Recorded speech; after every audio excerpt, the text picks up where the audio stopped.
There's something deeply human, isn't there, about that desire to connect with something, well, beyond Oh, ourselves. absolutely. Especially when you're facing loss, grappling with grief. It's a powerful pull. Yeah, that longing.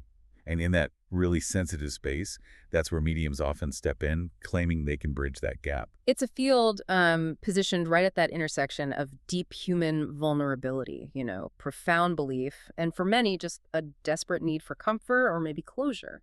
Exactly.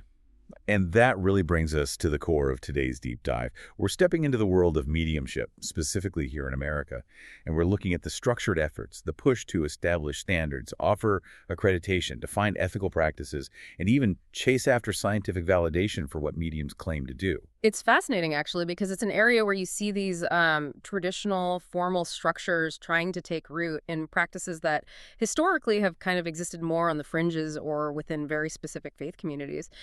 Right. And our mission today really is to take this huge stack of sources that you, our listener, provided we've got articles, research bits, notes on organizations, training programs, ethical debates, scientific studies, all of it, and just really pull out the key insights. Yeah, try to make sense of it all. We want to help you navigate this, well, pretty complex and evolving landscape. I understand the different viewpoints, the challenges, and also the genuine efforts being made within it. We'll be looking at the how are standards being built, how is training offered, how is science even attempting to grapple with these claims, and also those inherent tensions and questions that just naturally pop up. Okay, let's unpack this.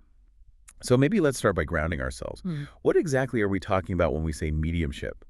The sources draw some distinctions between different forms, which seems, well, important. What they do, yeah. Yeah. At its most basic, mediumship is the claim of communication with people who have died, often referred to as being in the spirit world. Now, the sources describe a few main ways this supposedly happens. The most common today is probably mental mediumship. Okay. This is where the medium stays conscious, awake, and reportedly receives information like thoughts, images, feelings, sounds, apparently from spirits, often through things like clairvoyance, which is seeing, Right, clear seeing. clairaudience, hearing, or clairsentience, which is more like feeling or sensing. Then you mentioned trance mediumship. That sounds quite different if the medium isn't fully conscious. It is, yeah. In trance mediumship, the idea is the medium enters an altered state, sometimes described as sort of sleep-like or maybe even a deeper trance. And in that state, a spirit entity might purportedly take partial or maybe full control of the medium's body to communicate. Wow. Yeah, and this can sometimes mean the medium doesn't remember much or maybe anything about the session afterwards. And historically, there was also physical mediumship, which brings up some very specific, maybe dramatic images. Oh, absolutely. Physical mediumship involved phenomena that were supposedly, externally observable, tangible things like spirit lights appearing or photographic stuff where images of spirits showed up on film. Apports. That's objects just materializing, seemingly out of nowhere. Levitation, either of the medium or objects in the room. And maybe the most famous one, ectoplasm. Ectoplasm. Right, Yeah. that's that misty, sometimes solid-looking stuff you see in those old seance photos. Yeah. Often looks like it's oozing from the medium. Exactly that. The sources reference historical accounts, even specific investigations like the skull experiments over in the UK.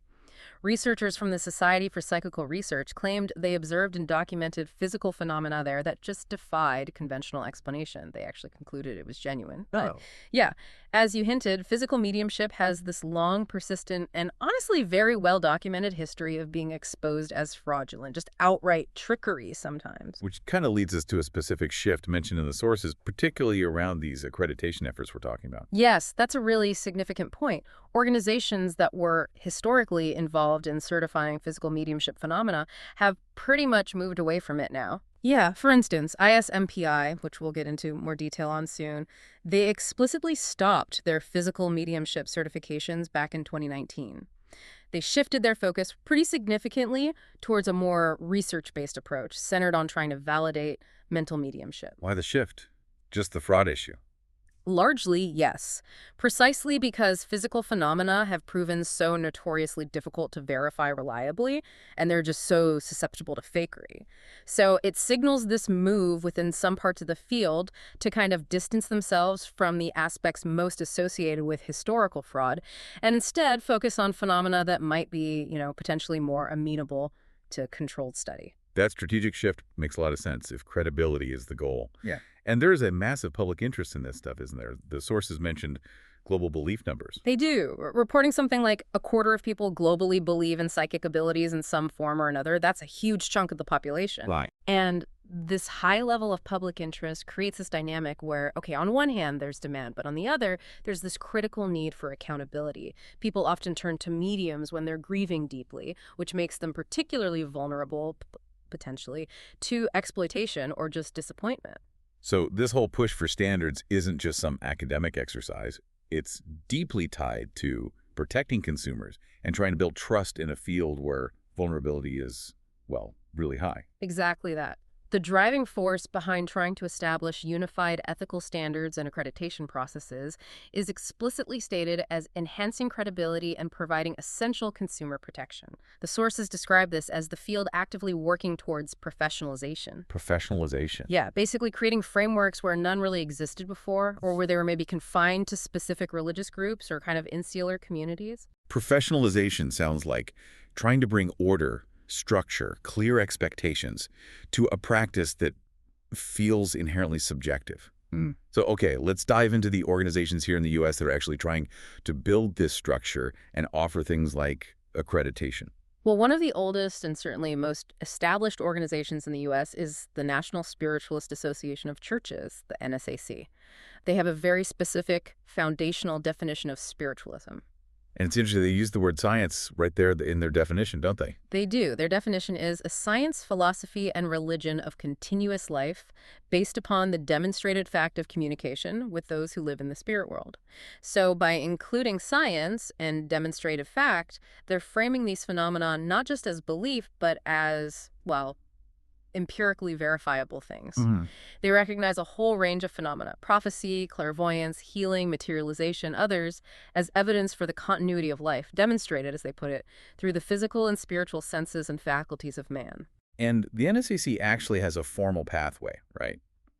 For someone to become recognized within their structure, including getting certified, this seems like a key part of establishing standards and accreditation within their specific framework. It absolutely is. Yeah. The NSAC offers several certifications reflecting the different roles within their church-based community.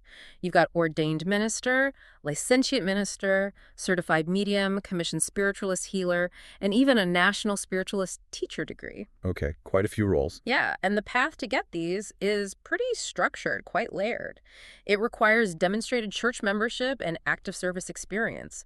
They really see the church environment itself as a vital training ground, a place for practical application and development alongside any formal learning. So it's not just about sitting in a classroom. It's deeply embedded in the practice within their faith community. Precisely. Beyond that hands-on service, there are specific educational courses you have to complete. There's an application and a fee, naturally, and you need a recommendation from your local church board, which signifies readiness and community trust. Then, candidates have to pass a comprehensive written examination. It covers general spiritualist info, there's an essay, and a specific written part tailored to the credential they're aiming for. And for those going for ordained minister, there's an additional oral exam in front of the NSAC Board of Trustees. Wow, that sounds like a multifaceted and pretty demanding process. It's designed to ensure not just theoretical knowledge, but real practical experience in alignment with their core principles. The sources also mention their involvement in healing practices. Yes. Within the NSAC framework, healing is seen as one of those gifts or phenomena demonstrating the continuity of life. They endorse several methods. Spirit healing, where they believe spirit doctors or healers work directly on the person through the medium. Okay. Magnetic healing, which involves transferring excess magnetic energy from the healer to the recipient. Absent healing, sending curative power remotely. And contact healing, which involves actual physical touch. And for contact healing, there are specific rules about where touch is okay. Yes, the sources note specific protocols there. The healer's hands are typically placed on the recipient's head or shoulders, or maybe both. That's considered the acceptable range of contact. Touching other areas is reportedly seen as potentially leading to charges of unprofessional conduct within their system. That level of detail really highlights their effort to regulate practice, even for something as fundamental as healing touch. It does. Okay, so the NSAC represents the significant structure, but it's within a church framework here in the U.S. offering credentials rooted in their faith and service. What about other organizations? Maybe ones focus more broadly on testing and accrediting the mediumistic ability itself, perhaps outside of a specific religious group. Right. That brings us to ISSMPI. That stands for the International Spiritualist Science and Metaphysics Purity Institute. They're the international division of ASSMPI, which is a 501c3 charity based here in the U.S. Okay.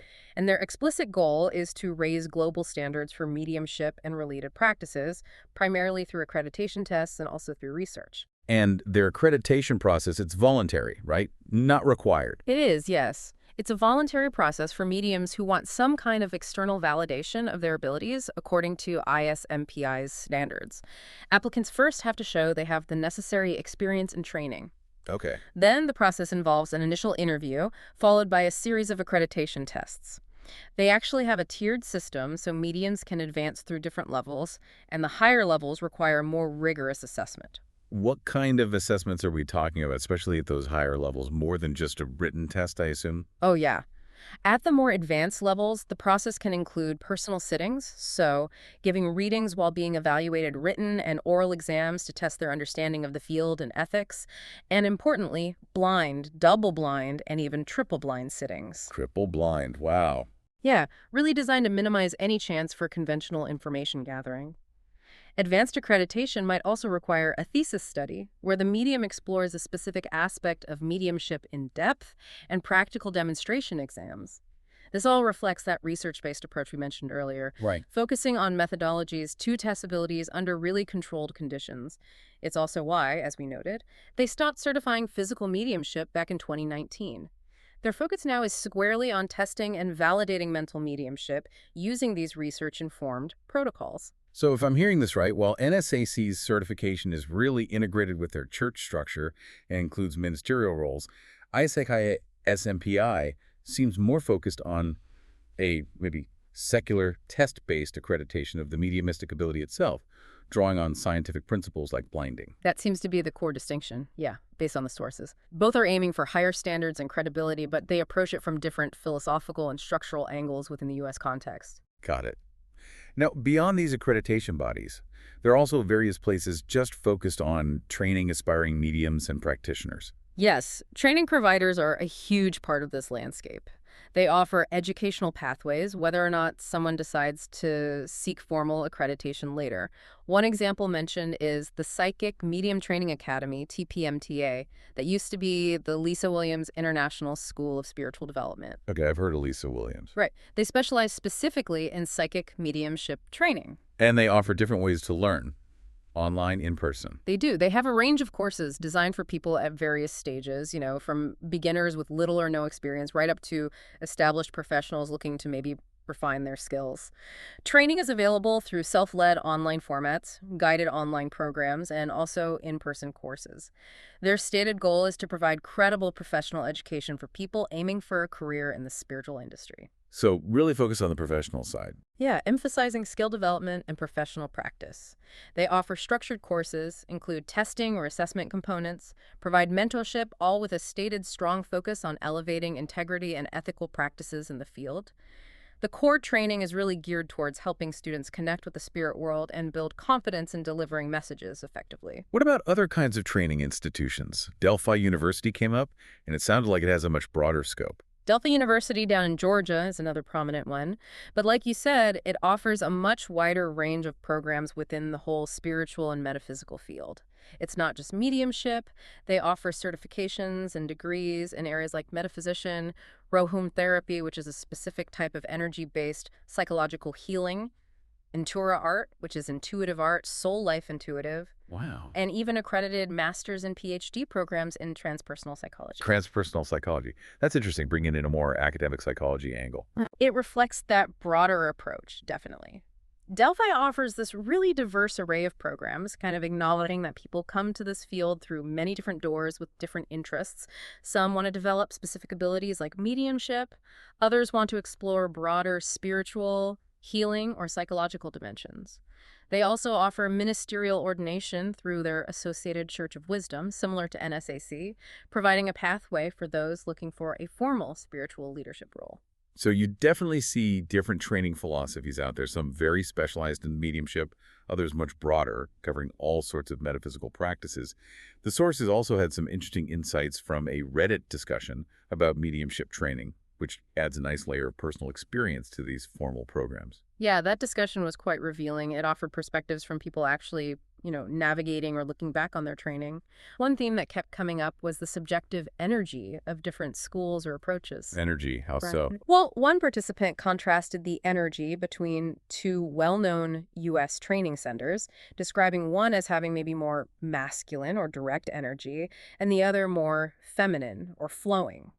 It just highlights that the training experience isn't only about the curriculum, right? It's also about the feeling, the atmosphere of the learning environment itself, which can really impact a student. That makes sense. And what about this idea of developing your own mock-ups? What did that mean? Ah, that was a really interesting concept from that discussion. It basically means developing your own personal internal framework, your own symbols, or way of understanding and processing the information you receive from spirit. So not just copying the teacher. Exactly. Instead of just adopting a teacher system wholesale, the idea is that successful students learn to translate the incoming information into their own unique language or structure. It's about individualizing the process, which was seen as really crucial for developing authentic abilities. It sounds like good training isn't just about being taught techniques, but also involves deep personal exploration and building your own internal system. Precisely. The discussion also touched on how important it is to integrate these abilities into daily life, not just saving them for formal readings.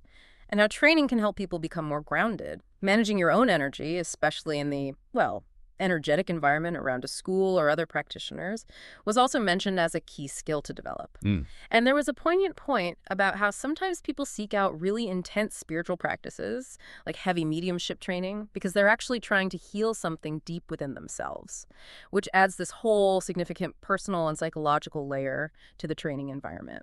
And speaking of environments with deep roots, Lilydale, New York was mentioned. That's a specific historical spiritualist community known for this kind of training, right? Yes, Lilydale is quite unique in the U.S. It's described as a historic spiritualist community in Tampa that goes way back to 1898. It's a place where mediums and spiritualists gather. They offer public demonstrations, private sittings, and also structured training programs. It has this long legacy within the spiritualist movement here and continues to be a prominent center for people seeking to develop their mediumistic abilities within that specific community context, though now they offer online access too, adapting to the times. So clearly the path to becoming a medium or practitioner isn't just one single road.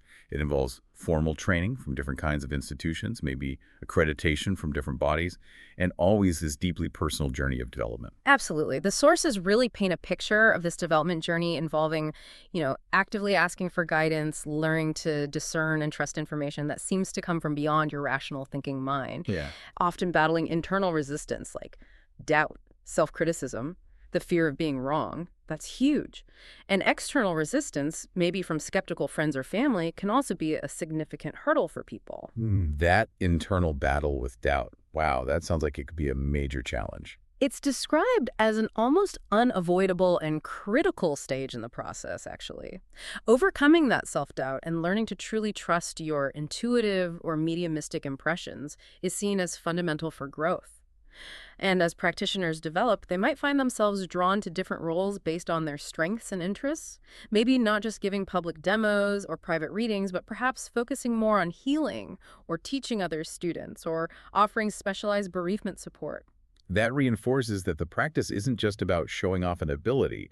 It's often really interwoven with a sense of purpose or service to others, whether that's through message giving, healing, or education. That thread of service, yeah, of using the abilities for the highest good of others, that's a recurring theme you see across the different organizational and training philosophies presented in the sources.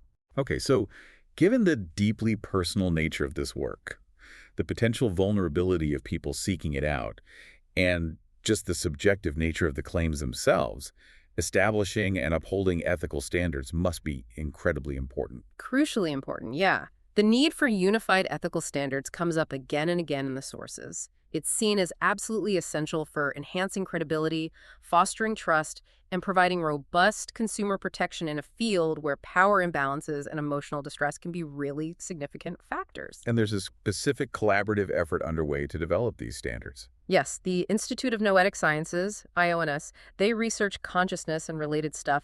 They initiated a project specifically to develop a consensus-based aspirational code of ethics for English-speaking mediums and trance channelers. How did they go about creating that code collaboratively? Sounds tricky. Well, they used a specific method designed to build consensus across practitioners and researchers. They started by gathering up existing ethical guidelines from various organizations and individual practitioners already out there. Then, they analyzed all those to identify common themes, core principles. Based on that, they drafted a proposed code, and then that draft went through iterative refinement feedback loops involving input from a diverse group of mediums, channelers, researchers, ethicists. Getting everyone involved. Trying to, yeah. And an accompanying INS survey of mediums and channelers showed really strong support for developing these standards and also for the need for more dedicated training resources, especially in areas like working ethically with grief and bereavement. That collaborative approach sounds like a smart way to try and ensure buy-in from the practitioners themselves. The sources also mention something called Frankel's framework for different types of ethical codes. How does that break down? Frankel's framework is useful, yeah. It helps think about the different jobs ethical codes can do. First, there are aspirational codes. These articulate the highest ideals, the principles practitioners should strive for, setting a benchmark for excellence. Okay, the ideals. Then there are educational codes. These are designed to help practitioners learn how to navigate tricky ethical dilemmas and make sound decisions in their day-to-day practice. Makes sense. And finally, there are regulatory codes. These provide specific rules of conduct, mechanisms for addressing grievances or complaints, and systems for accountability and enforcement. You know, the teeth. So a really comprehensive ethical framework would ideally have bits of all three, wouldn't it? Exactly. The aspirational guides the vision, the educational informs the practice, and the regulatory provides the safeguards and accountability. So what were some of the specific key ethical principles that kept popping up across the sources and in these new codes they're developing? Several core principles were consistently emphasized. Number one probably is respect for free will. Great. This means empowering clients, presenting information objectively, not telling them what they should do, and absolutely avoiding any attempt to influence their life decisions or exert undue control. The medium's role is seen as delivering information, not directing the client's life. That makes a ton of sense, especially given that vulnerability we talked about earlier. It's foundational. Another key one is non-discrimination. A clear commitment not to discriminate against clients or other practitioners based on gender, ethnicity, religion, age, physical abilities, culture, you name it. Standard good practice. Should be. Then professional conduct covers a range of things. Respecting your own abilities and those of others, consistently using your gifts for the client's highest good, maintaining absolute truthfulness in communication, and a specific point often mentioned, not treating mediumship like a party trick or trivializing the whole process. Not treating it as a party trick that really highlights the seriousness with which ethical practitioners seem to view their work. It does. Other points under professional conduct include not letting clients sort of dominate or lead the reading by feeding you too much information up front, avoiding overthinking or self-editing the information you feel you're receiving from spirit just because you doubt it, and a commitment to continuous personal and professional development, always trying to improve skills and ethical understanding. How do the ethical principles from a faith-based group like the NSAC compare to these broader principles? Is there overlap? Oh yeah, significant overlap, and they reinforce each other. The NSAC principles are obviously rooted in their core beliefs. The existence of what they call infinite intelligence, often seen as God, the continuity of life after death, and their belief that communication with the spirit world is a scientifically proven fact. Right, that demonstrated fact idea again. Exactly. And those beliefs inform their ethical stance. For instance, seeing communication as a fact shapes how they present their work. They also explicitly include the golden rule, do unto others, as the highest morality guiding everything. They emphasize individual moral responsibility, and they hold this belief that the doorway to reformation is always open, suggesting a focus on personal growth and accountability within their spiritual framework. These spiritual tenets provide a really strong basis for the practical ethical guidelines they have for their ministers and certified practitioners. Okay, so we've looked at the organizations providing structure and accreditation, the training pathways, the critical importance of defining and upholding ethics.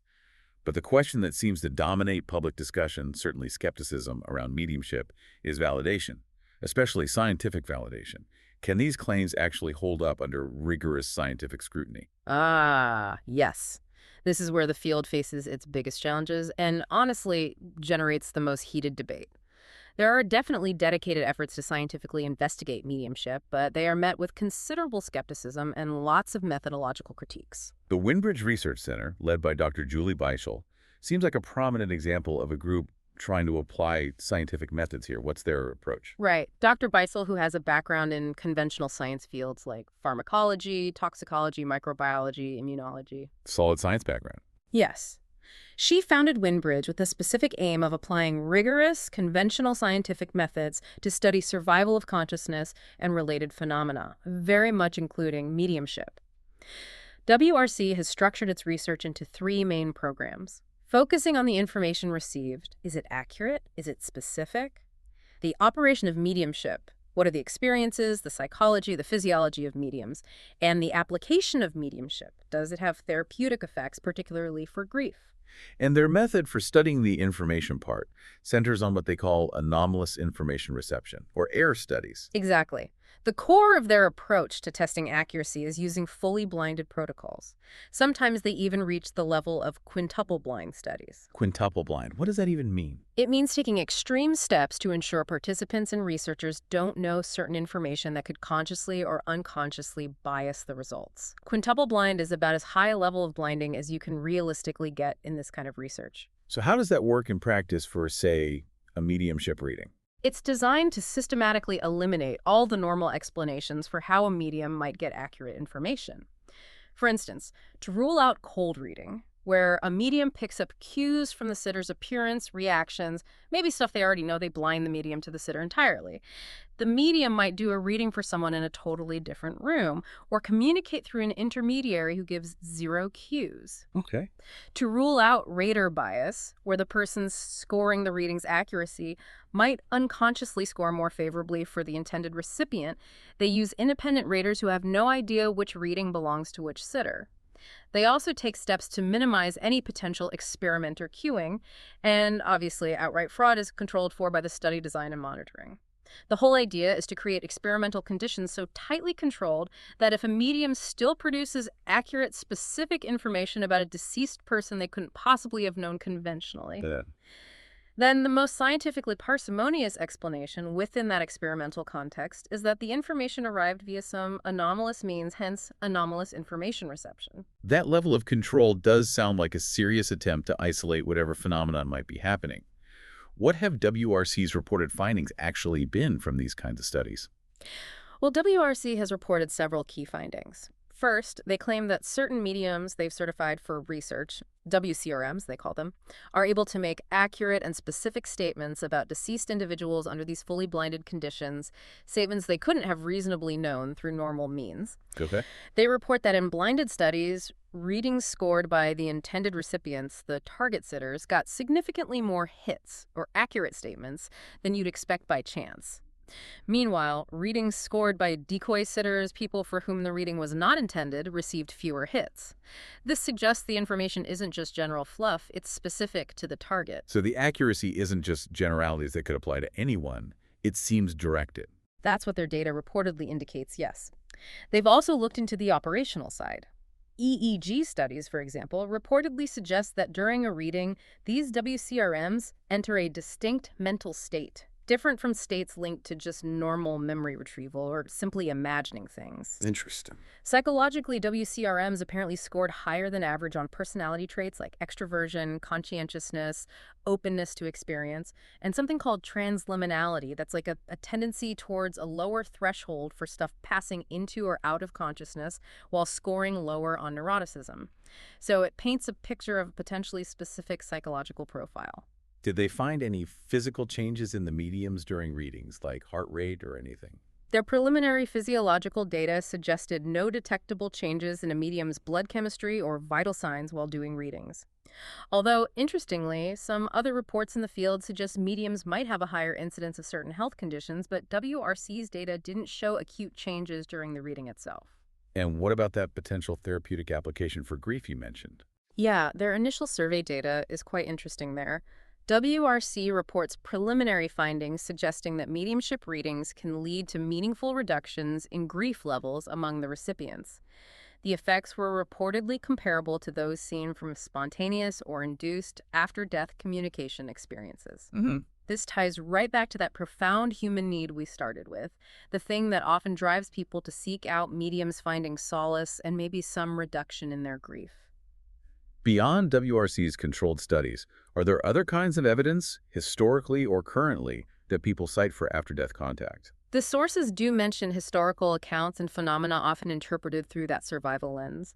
The skull experiments in the UK, which reportedly produced physical phenomena like materializations and apports that the researchers observed. Right, you mentioned those. They're often cited, particularly because the SPR scientists involved concluded they were genuine. Cases of apparitions, spontaneous post-mortem appearances, and poltergeist phenomena are also sometimes brought up as potential, though obviously highly debated, evidence of interaction originating from outside conventional reality, possibly linked to discarnate entities. Okay, so there's controlled research reporting findings that seem supportive of anomalous information reception and these historical accounts. But as you said, this field is also a major target for criticism and skepticism, and frankly, for good reason. Absolutely. It's crucial to consider the significant counterarguments and methodological concerns raised in the sources to get anything like a balanced view. One big area of critique is the potential for study design biases, even in these blinded settings. How so? Well, critics point to issues like potentially small sample sizes. A Reddit comment specifically questioned the strength of evidence from one study with just 58 participants, arguing that even a reported 30% higher hit rate than chance wasn't super strong evidence for such an extraordinary claim, given that sample size. Fair point. There are also concerns about how results get interpreted and the potential for subtle cues or just generalities to still play a role, even in supposedly tightly controlled environments. A major methodological concern that came up was the lack of true control groups. How is that different from the blinding protocols WRC uses with decoy sitters? This critique focuses on the baseline you're comparing against. The argument goes like this. If you compare a medium's results only to control readings generated by other mediums, even if they follow a protocol, those control readings might still be subtly influenced by the medium's general experience or maybe unconscious processing of information from the collective environment. Oh, okay. A true control group, from this skeptical perspective, would be a group of non-mediums just making stuff up randomly or based on general knowledge. That would provide a pure baseline of chance or non-anomalous generation. The concern is that comparing mediums only to other mediums might artificially inflate how significant the hits seem. That makes sense. The baseline for chance might itself be skewed if it's coming from other mediums. Experimenter bias is another big critique often leveled in parapsychology, isn't it? It is, yeah. The concern is that researchers who already believe in mediumship or the afterlife might unconsciously influence study outcomes or interpretations, maybe through subtle interactions, the specific language they use in protocols or reports, or just by giving the benefit of the doubt when interpreting ambiguous information. It's a common concern in fields where researchers have strong prior beliefs. One of the Reddit threads even mentioned a specific criticism directed at Dr. Beishel's impartiality. Yes, that specific critique was noted. A participant in the discussion questioned her impartiality, citing that her website reportedly also lists afterlife connection coaching services alongside the research. They also questioned the direct relevance of her specific science background, pharmacology, etc., to studying consciousness or mediumship. Now, proponents of WRC and Dr. Beischel countered in that same discussion by pointing out that her science background provides rigorous training in experimental design and data analysis, which is crucial, and that having peer-reviewed publications in academic journals demonstrates a level of scientific credibility that counters claims of being, a quack. It just highlights how intense the debate gets and how personal and professional affiliations can become points of contention. It really underscores how difficult it is to conduct research in a field where beliefs are so deeply held on both sides of the issue. Sitter bias and subjectivity also seem like huge factors that must be incredibly hard to control entirely. Absolutely. Grief and strong belief are powerful filters. Grieving individuals especially are often highly motivated to find meaning and connection. This can lead sitters to unconsciously overinterpret general statements, maybe misremember details to better fit the reading, or engage in confirmation bias. latching onto information that resonates while ignoring or forgetting what doesn't fit. And the inherently subjective nature of scoring the accuracy of a reading makes it particularly vulnerable to this kind of bias. What one person scores as a definite hit, another might see as vague. And the way readings are paired in some studies was also criticized? Yes, some studies pair a medium's reading with several potential recipients, the actual target, and several decoys. A criticism mentioned is when the deceased individuals being paired have really different characteristics. For example, pairing a reading for a deceased person named Charles, typically an older name, with a reading for a deceased person named Jate, typically a younger name. Ah, I see.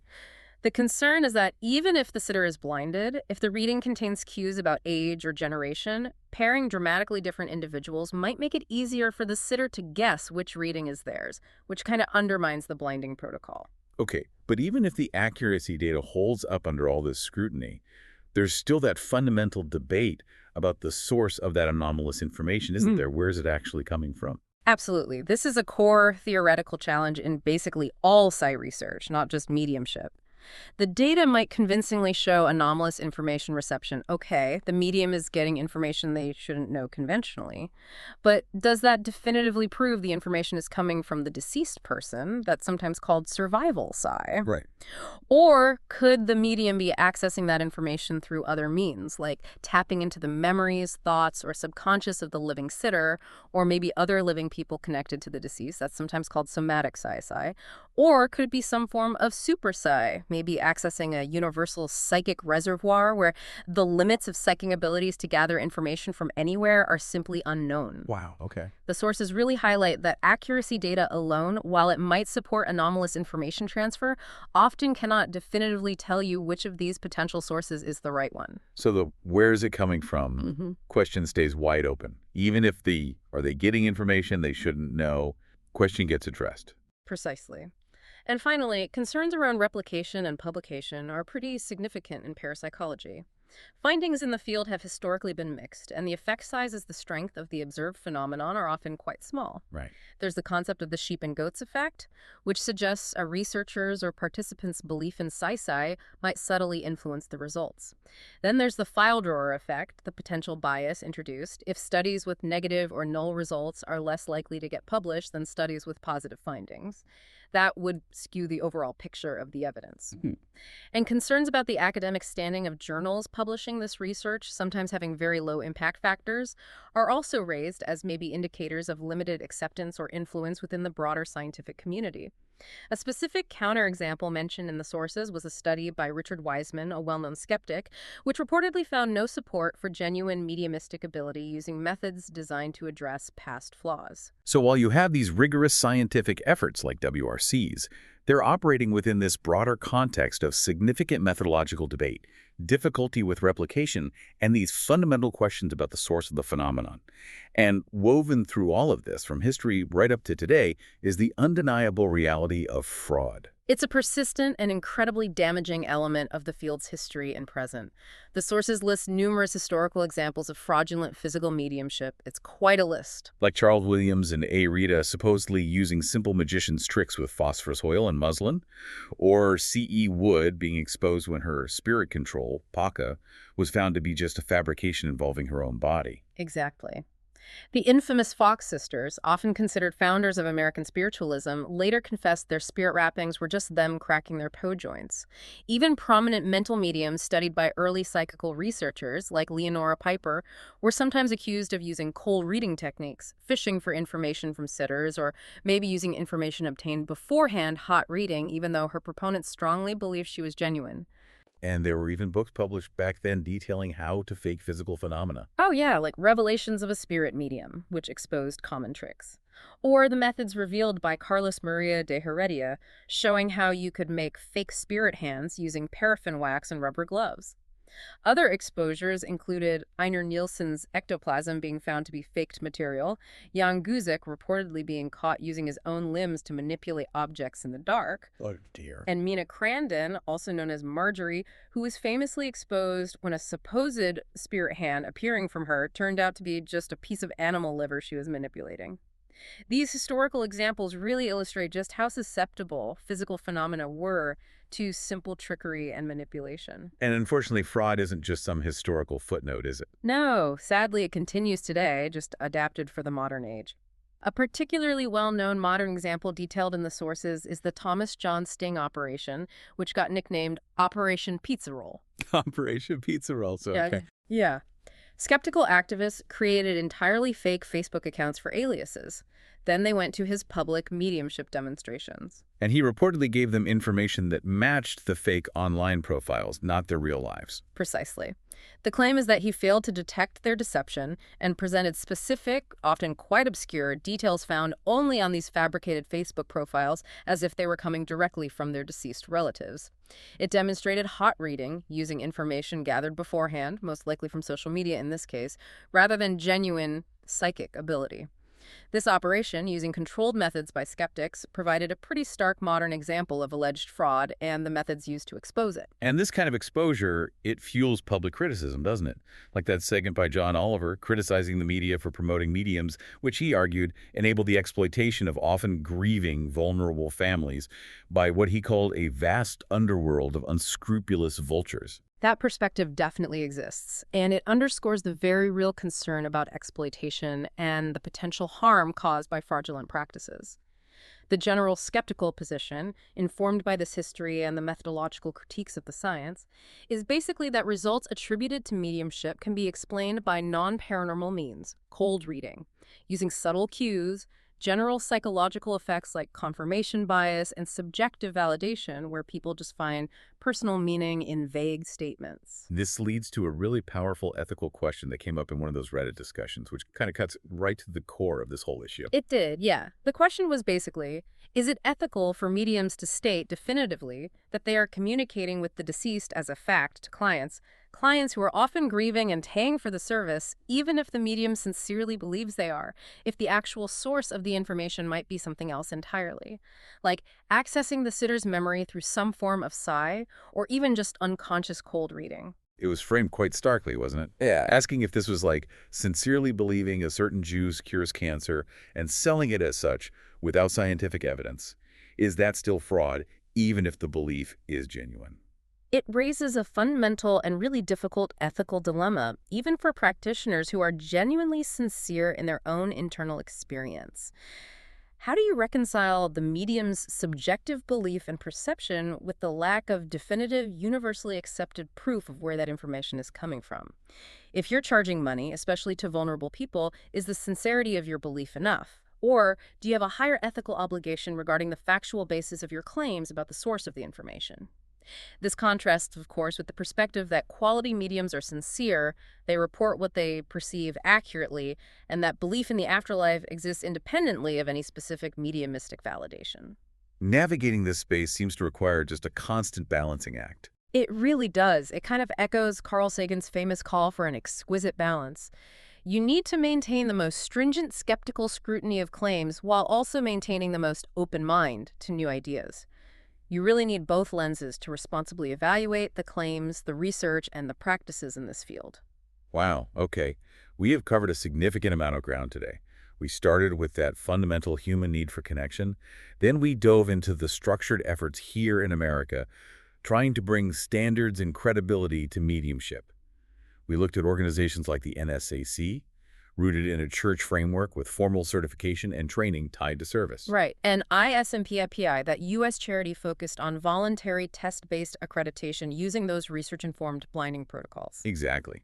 And we explored the diverse training pathways, from specialized academies like TPMTA to broader metaphysical universities like Delphi, and got those personal insights into the development journey, including the challenges of self-doubt and managing energy, plus places like Lily Dale. We then examined that critical push for ethical standards, looking at collaborative initiatives like the INS project, trying to create codes of conduct, understanding different types of ethical frameworks, aspirational, educational, regulatory, and detailing those key principles: respect for free will, non-discrimination, professional conduct, and noting how they align with specific spiritual ethics like those from the NSAC. And finally, we really tackled the complex and often contentious area of validation. We looked at the scientific efforts by groups like WRC applying rigorous, sometimes quintuple-blind, methods to study anomalous information reception, reporting positive findings on accuracy, psychological profiles, potential grief reduction. But then also balancing that with the significant critiques leveled against this research, concerns about study design, control groups, experimenter and sitter bias, how readings are paired, and that fundamental debate about the source of the information. Survival versus somatic versus superpesi, plus issues around replication and publication. And we had to acknowledge the undeniable history and present reality of fraud, looking at vivid historical exposures and modern examples like Operation Pizza Roll, and considering that tough ethical dilemma it raises even for sincere practitioners regarding the claims they make about the source of their information, especially when money and vulnerability are involved. Yeah. It's clear this is a field characterized by immense human interest, genuine attempts at professionalization and rigorous study, but also, significant historical baggage, valid criticisms, and just inherent challenges in definitively proving its core claims to universal scientific satisfaction. It truly is a landscape of both earnest pursuit and really complex challenges. It is. So what does all of this mean for you, our listener, as you try to navigate this space? Well, understanding these different facets, the organizations trying to create structure, the diverse training options, the development of ethical guidelines, the methods and findings of the scientific validation efforts, the detailed criticisms of that research, and the persistent reality of fraud, it really provides you with essential tools.